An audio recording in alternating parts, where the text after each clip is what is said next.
We usually talk about the problems of companies that pay too little attention to user experience. But what if you're the opposite situation? You're too successful.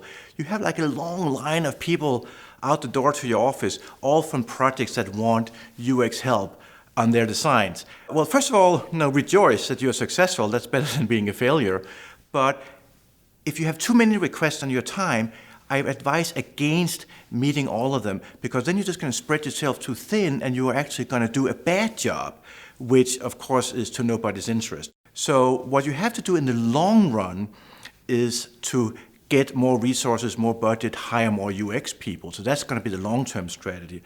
And to achieve that, you have to document all of these requests and document how many projects are not going to get the UX help that they really deserve because of the current resource limitations. That's in the long run. Right now, though, what you have to do is triage. So you've got to divide up all these project requests into 3 categories. First of all, the ones that you're actually not going to bother with. And those are going to be those cases where you're basically set up to failure because you just know based on experience that those people are just not going to follow your recommendations. You may recommend some great UX, however, they're not going to implement it, so why bother? So don't spend your time on those. On the other hand, you're going to have a small number of projects where you're really going to lavish attention and really follow the full recommended UX process and do the best possible work.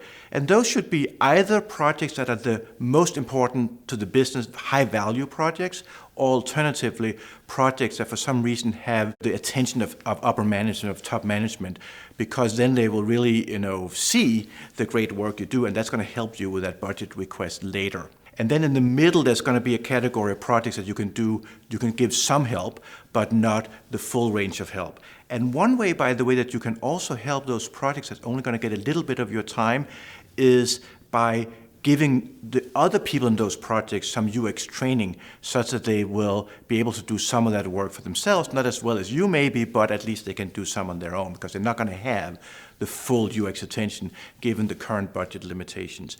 But if you are really successful, project managers love you based on the experience that in the past quality has gone up dramatically, business value has gone up dramatically with good UX, well, enjoy that, but you have to do triage on the many requests you're going to get.